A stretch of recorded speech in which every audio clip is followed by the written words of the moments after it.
કાલે અમદાવાદમાં જે બોઈંગ 787 જે એર ઇન્ડિયાનું વિમાન છે, આ વિમાન ક્ષતિગ્રસ્ત થઈ ગયું. એ બહુ જ દુઃખદ ઘટના છે. આ દુઃખદ ઘટનાને ગંભીરતાને લઈને માનનીય કમિશનર સાહેબના આદેશથી આપણી 13 જેટલી ટીમે અને 60 to 70 જેટલા આપણા જવાનો જે થયા ત્યાં આપણે મોકલ્યા હતા. બીજું આપણા જવાનો જે થયા વડોદરાના બધા જવાનોને આપણે અલર્ટ મોડ પર હાઈ અલર્ટ મોડ પર રાખ્યા હતા. સાથે સાથે વાહનો પણ આપણે હાઈ અલર્ટ પર રાખ્યા હતા.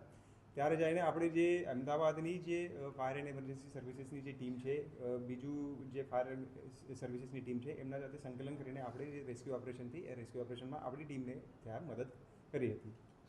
હું પોતે deputy chief fire officer, station officer, sub officers, મારા લીડિંગ ફાયરમેન, મારા ફાયરમેન્સ આ બધે આપણે ત્યાંથી મોકલ્યા હતા અને 12 થી 13 ટીમ જે હતી આ ટીમ ત્યાં જઈને આપણે રેસ્ક્યુ ઓપરેશન ત્યાં કર્યું હતું. આ તો વિમાન ક્ષતિગ્રસ્ત થઈ ગયો હતો. આપણે ત્યારે જેને જે આગ ઓલવાની હતી આ તો કામ ત્યાં મીન્સ પહેલાં જ કરી જે આપણી વડોદરા ફાયર એન્ડ ઇમરજન્સી સર્વિસીસથી એમનેથી તો કરી લીધું હતું. સાથે સાથ એમના જોડે સંકલન કરીને આપણે જે કંઈ રિકવર કરવાનું હતું આ રિકવર કરવાની કામગીરી આપણે કરી હતી.